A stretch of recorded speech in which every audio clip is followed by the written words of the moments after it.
So, you just picked up The Legend of Zelda Breath of the Wild for the first time.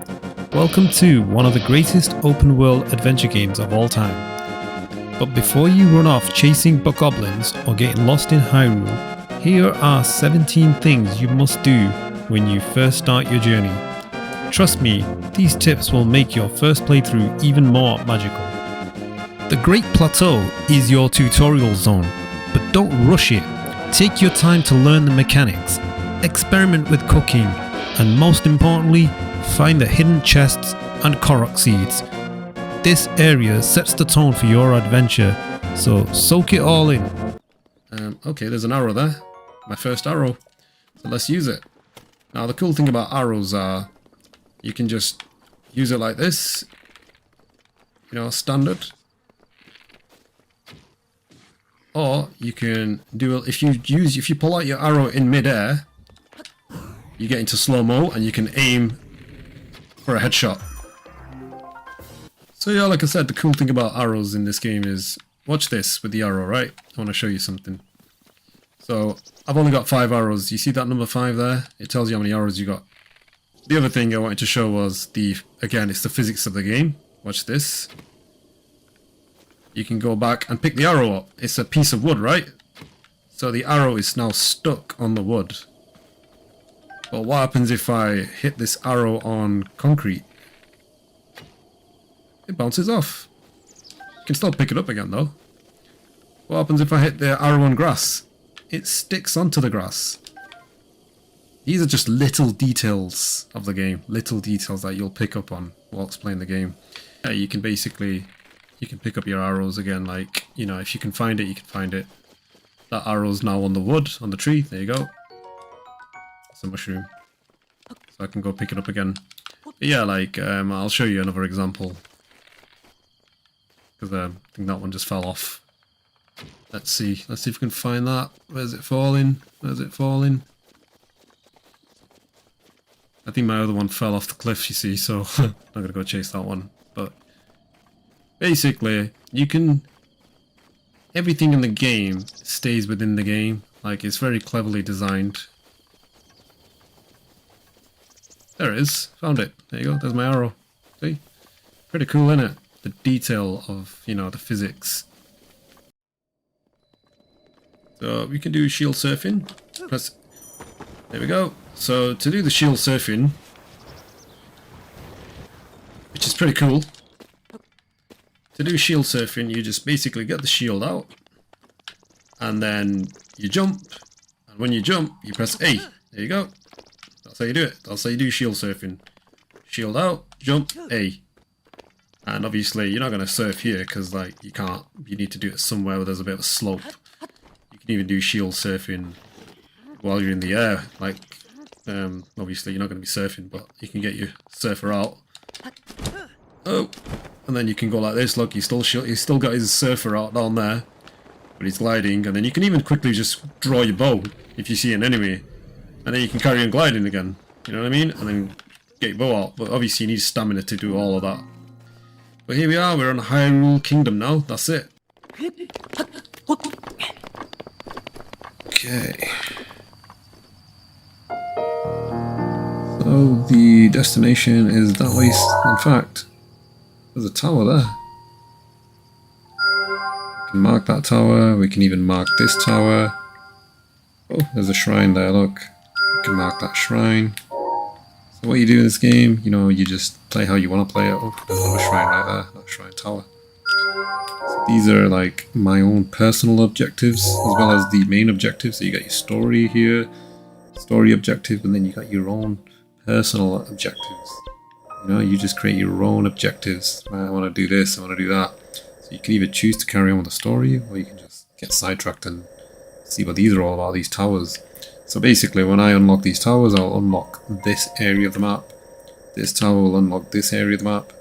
This tower will unlock this area of the map, and so on. In fact, there's another one right there. I must have unlocked that one as well.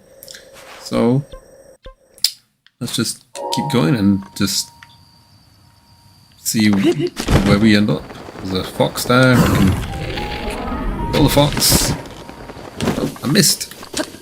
Damn it. Oh, there we go. We need some meat. Some raw meat.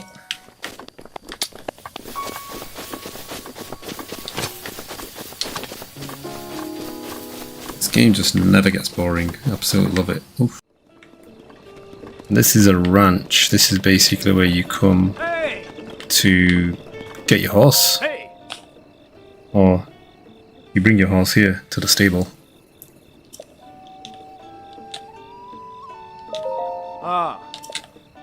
So I'm just going to register myself here.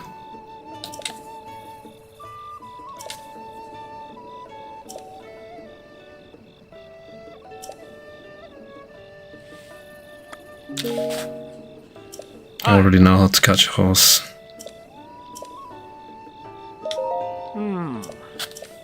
Okay. Board a horse, take a horse. Nah, I'll get my own. I'll get my own. Let's go find a horse. A wild horse. Any horses about? Looking for some horses in the wild. There we go.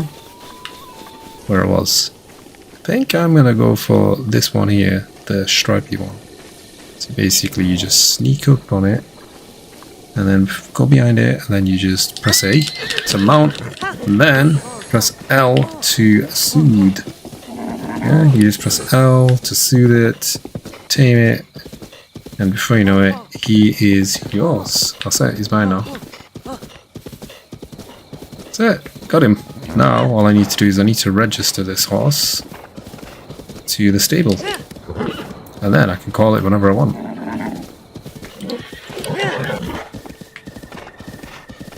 Okay, let's do this. It's not got the best control in this horse, so I'm gonna have to get a owner at some point.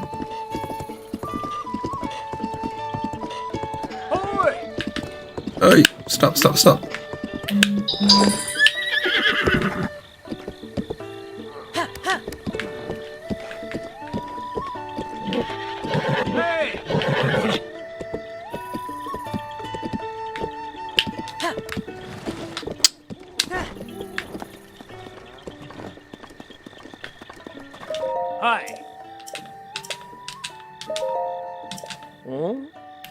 New horse, so it's not got much strength, speed or stamina, and yeah, it's a bit of a terrible horse to be honest, but I'm just going to register it anyway, and I'm going to give this guy a name.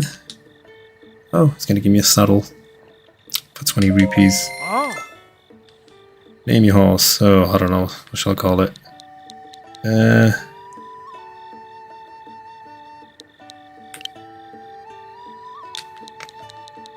There's an old TV show I used to watch with Bruce Campbell called Briscoe County Jr. and the horse was called Comet.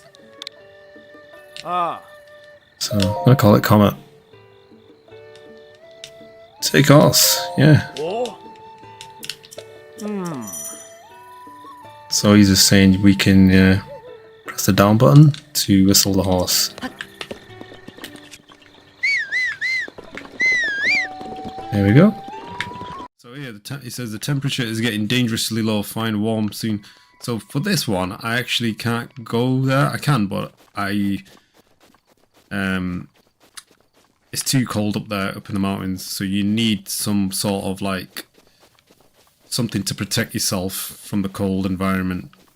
I mean, the game did explain it, but you have to figure it out for yourself. So look at these items: spicy peppers. This, if you read it, it says this pepper is exploding with spice. Cook with it to create a dish that will raise your body temperature and it helps you withstand the cold. So there you go. It already tells you right there what you need to do. But it said cook it. We're gonna cook here. So if you ever see any of these in the open world, you basically chuck your food in there and you cook.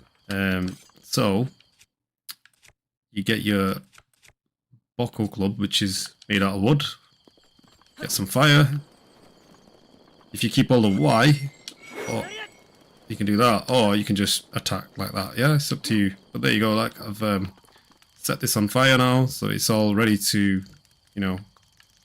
ready to cook food. So all you need to do next, is come on the menu, and then So what you want to do is you want to get spicy peppers. Hold, you can hold is 5. You can mix it with the mushrooms.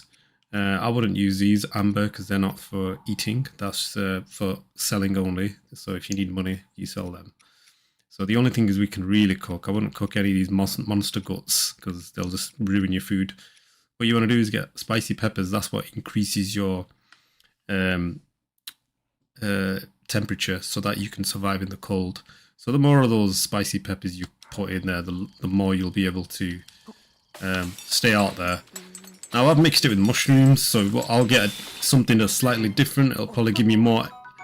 It says there, so it grows low level cold resistance. So that's 3 minutes of cold resistance, and it gives you 2 heart pieces. So let's do 5 of these peppers only, and let's see how many minutes we get from 5 peppers, which is the max you can cook.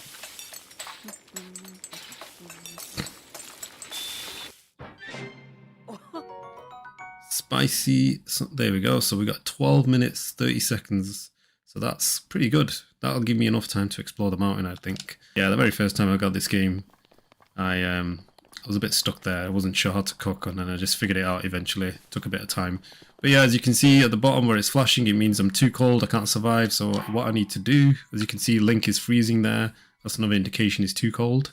You won't survive the cold, so what you gotta do, you gotta use one of these. So I'll use this 12-minute 30-second one. Watch. He eats it. Spices heated his body. His body is now warm, so he can survive. And then as you can see on the top, 12-minute 25 seconds. That's the timer. That's how long he can survive. So what I need to do is I need to go up there. Yeah.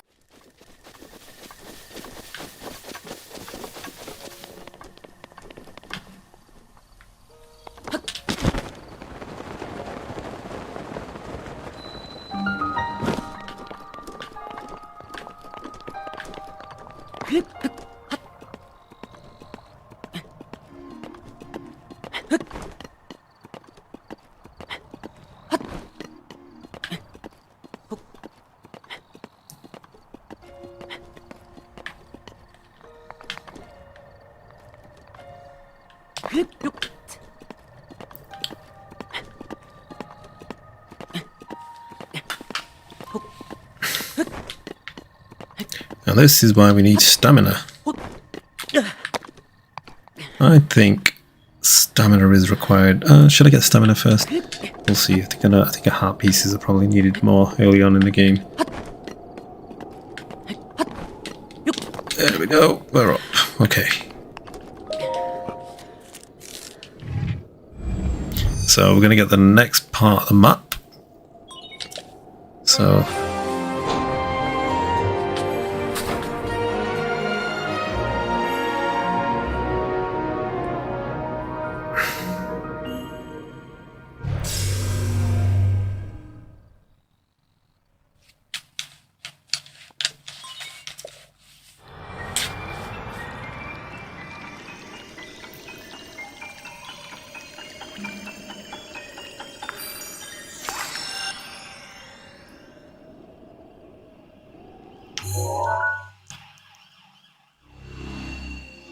There we go. Unlocked another piece of the map.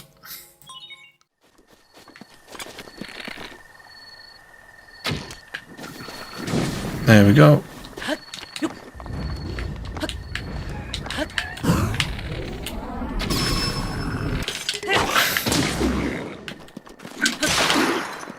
Oh, weapon's broken.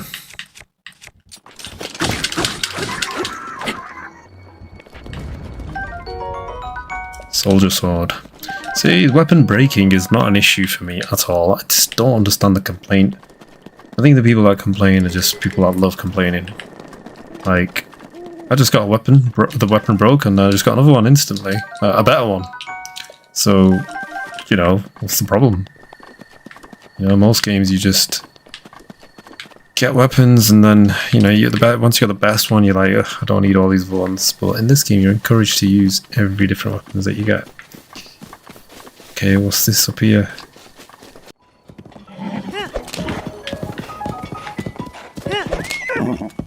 Oh, look who it is.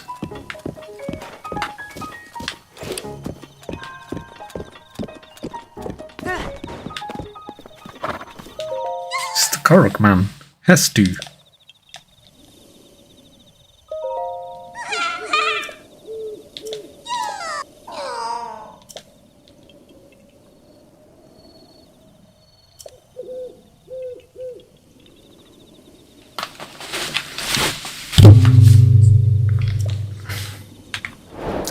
Okay, so it's giving me a side quest, the Priceless Marcus.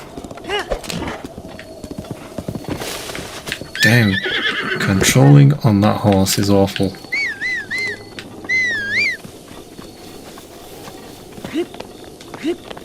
Right, better change weapons, because it's time for some action.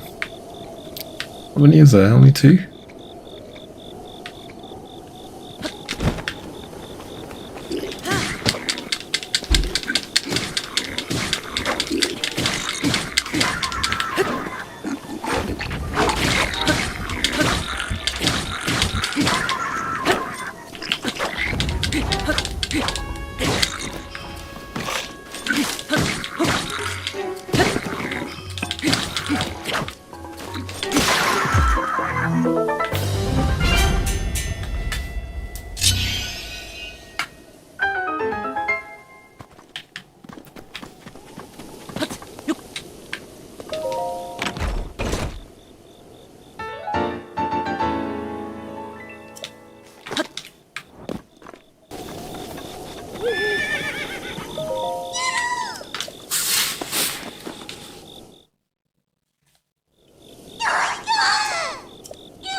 One of the Korok fast must have taken the Korok seeds from whoever left Marco. Now that would be the target of one of their pranks, Shako. You don't need to have any Korok seeds, do you? Oof, I don't think I do.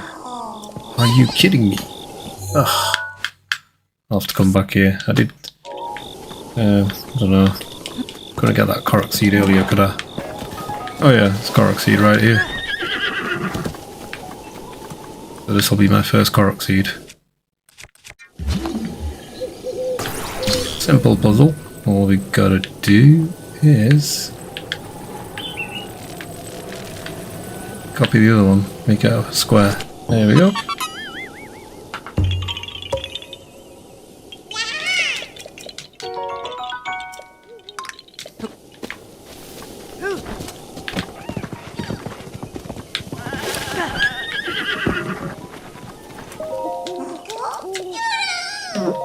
Okay, let's give him his Korok seed. Weapon stash. Ooh, okay. I'm gonna go with weapon stash. So increase. So this guy, you give him your. He wants Korok seeds. So when you give him Korok seeds, he increases your inventory, so you can carry more weapons. So you have to. This is the reason why you need to find Korok seeds throughout the game. To increase your inventory so that when your weapon breaks, you got more weapons. And yeah, so let's see what he says. I'll be here for a little while, so if you find more Korok seeds, bring to me. Okay. Yeah, alright, dude. Coolio.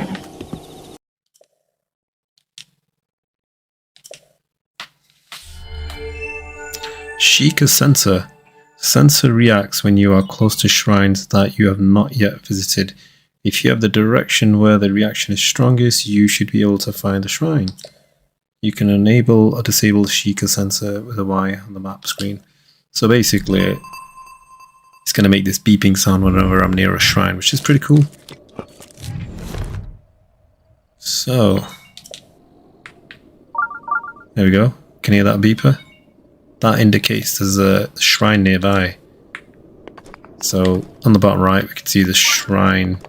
So when I move, if I'm moving this direction, it means the shrine is that direction. If I'm moving the opposite, the shrine is gonna.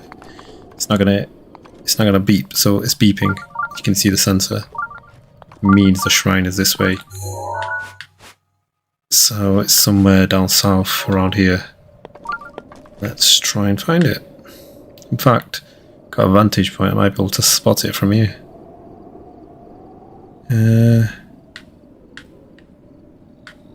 Probably not yet.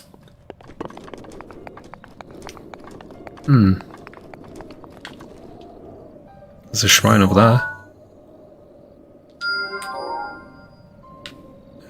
What else? I can see a tower, but that I don't need to really highlight. I can spot that from a distance. I want to spot shrines, so let's try and find this shrine using this sensor. Okay, where is it? Where is it? Where is it? Which way is it? It's this way. It's this way. Okay, it's down here somewhere. I think I know which one it is. Be up here. Some mines here. Oh, come on.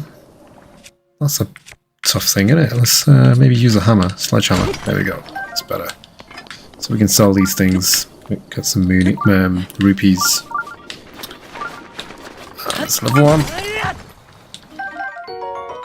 Flint. So we can use flint to make a fire. Okay. Okay.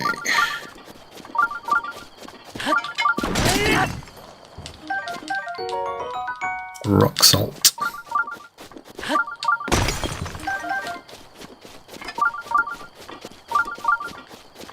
So as you can see, it's beeping. It means I'm going the right way.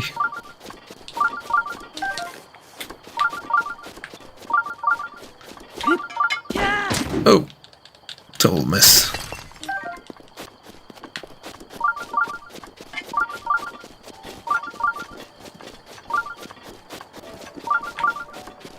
There it is.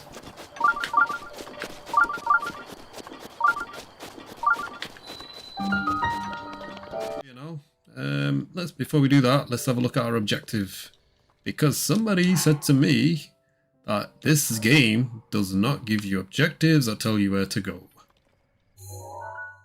Which I don't believe, because, hey, what is that over there? Seek out Impa, that's what it says. That's the name of the quest, right? And if you want to view your quests, you can do. Go into your adventure logs. You've got two quests. You got the main quest, which is the ultimate quest, to kill the end boss. Which we're not going to do right now. You can do if you want. You can go fight the end boss, because this game actually allows you to go fight the end boss. And some people have actually done it. You can go on YouTube and watch people do it. Apparently they've done it. I have no idea how. I've never actually watched the videos, but Nintendo has confirmed it's possible to actually kill the end boss the way you are. I don't know how, but people. So that's our mission. That's our objective right now. So as you can see, we've unlocked this part of the map, the Great Plateau, all of this. We've unlocked all of this. This is the training ground. We've explored all of that. But there's still all this you need to unlock. All these different segments of the map. The whole big, giant open world. And right now, we're going to go this direction. That's our objective. So if anyone tells me this game doesn't tell you where you need to go, I don't believe them. Never. There's always something to do in this game. As in a main story or your own story. That is the objective. And you can see it on the mini-map. It's telling you where to go. Right. So now that I've got the glider, no more worries about falling off, because we can just do this. There we go. And then now we can actually go wherever we want. You can get a nice view of the world, where you want to go, your curiosity, wherever it takes you. If you want to do the mission, go do the mission. If you want to explore, find out what things are, get some items, you know. If you see anything that grabs your interest, like a mountain over there, go for it. No one's going to stop you. You can go wherever you want. And of course, you can climb anything in this game, which is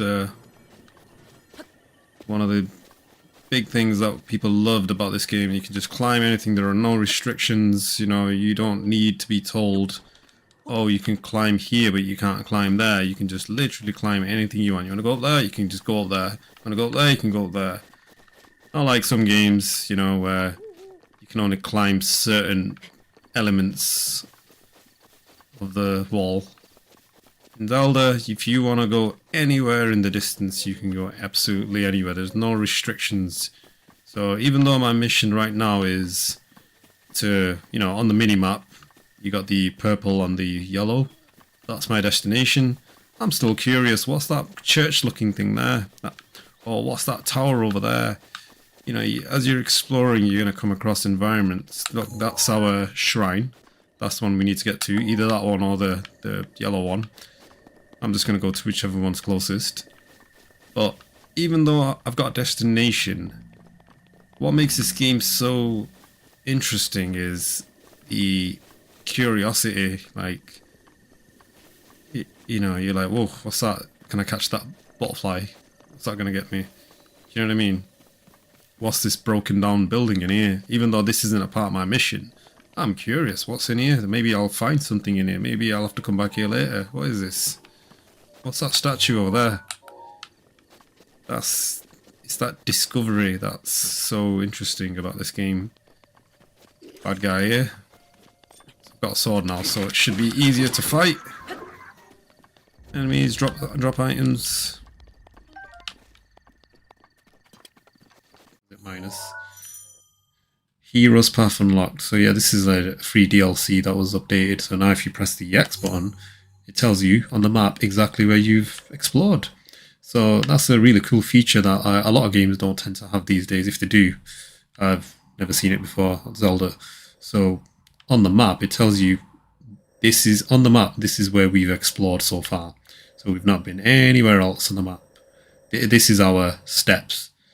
And by the time you finish the game, you'll see zigzags everywhere because you would have explored so many parts of the game. But yeah, you can obviously turn that off instantly, yeah, just by pressing X.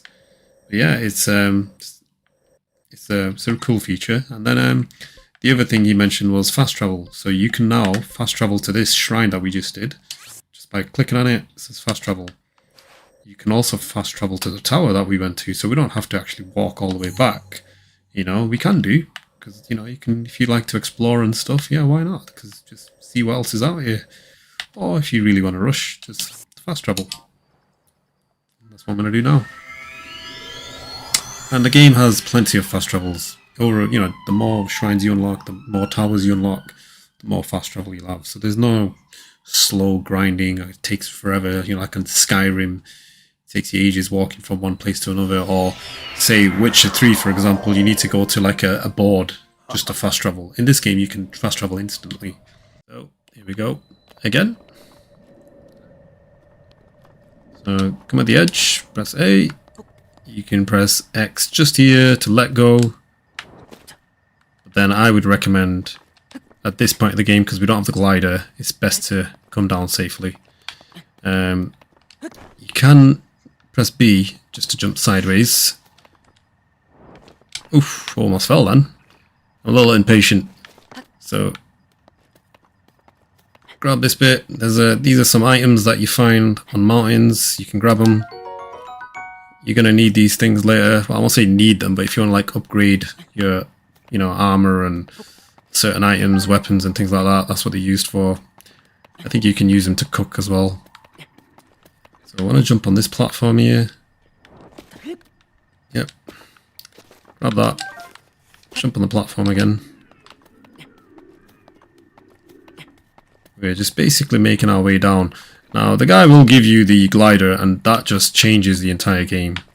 But I think at this point of the game, what Nintendo are doing here is this is an entire tutorial. Oh, oof, lucky. I thought I fell then. This is basically a tutorial. They're trying to like teach you how to climb down, climb up. They're not giving you everything all at once. To give you everything all at once, you know, you probably won't use some of these features, and it's handy to be able to do everything. So they don't overload you with info. They always do this, and Nintendo, they gradually get you into the game. So the Temple of Time is that way. We're gonna have to come down here. So obviously there's no bridge or anything like that here, so we need to climb across, and you'll have to watch out for your stamina gauge. So will he make it? I don't know. Should do. Let's just give it a go. And this is where the stamina gauge kicks in as well. It's kind of like showing you the importance of the stamina gauge. and why you should increase it at some point, because you'll come across moments where you're like, oh, I can't get across there, it's too far.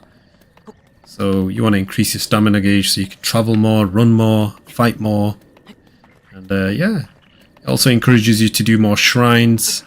The more shrines you do, the more travel, fast travel you get. The more shrines you do, the more stamina and more energy you get. And slowly you'll just build your character up to the point where he is just awesome. So there you go, I made it. Got enough stamina to get across. So what I need to do is I need to go up there. Yeah.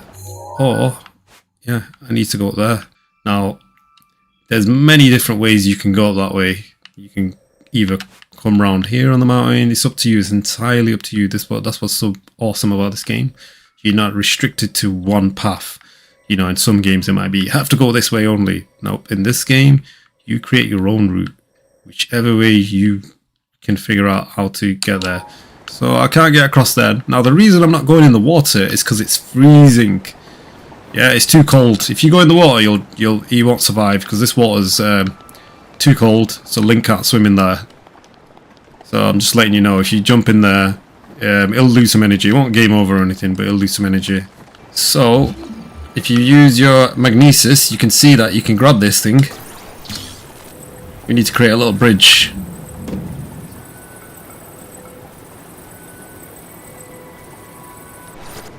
There we go. Now let's use this one.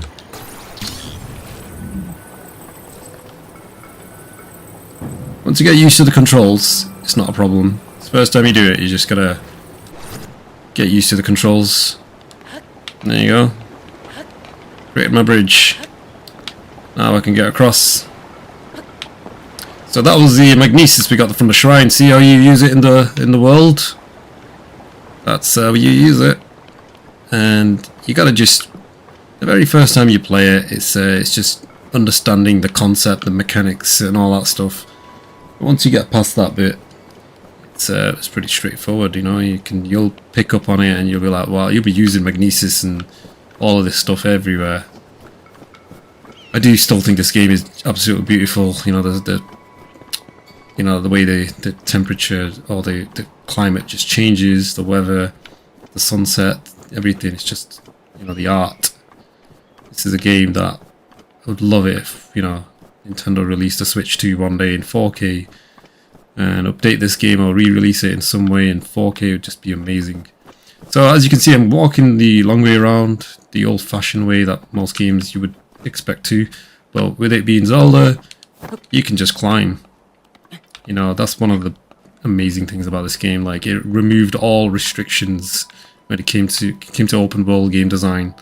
Like, you know, the designer of Zelda, you know, the creators, these guys at Nintendo, they were just like, well, why do these open world games not allow you to climb? Like, why can't you just climb? Like, it doesn't make sense. Why do you have to walk around the long way all the time?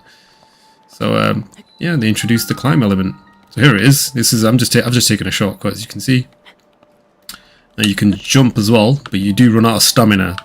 So the less stamina you got, the less you can climb. So you want to increase that stamina at some point so you can, you know, climb more and explore more. So here's the shrine. And it's the yellow one I finally got here. So, yeah, I made it up in the end. Here we are. And then just check out this scenery. Why not? It's very, I don't know, there's something about this game. Just never get bored of it. It's just a joy to play. So yeah, let's skip this. And as you can see, there's a hint that this is where we need to go. It was flashing a bit ago, so let's pray.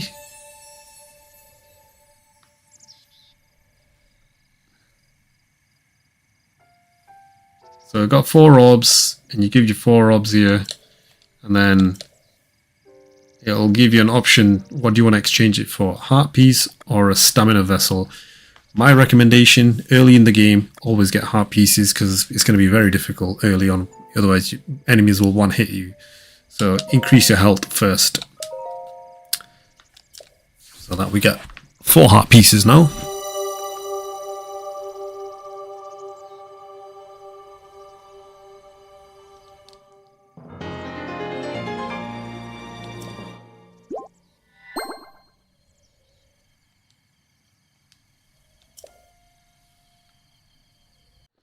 And there's some enemies here that we can fight. Let's get ready for battle. Now, there is a pretty cool move that you can do in this game, which, there you go, dodge. If you do a perfect dodge, you do this. You have this little slow-mo. Now, if your weapon does run out during combat, it's no big deal. Just press the, you know, the right button, right D-pad, and just pull out your weapon.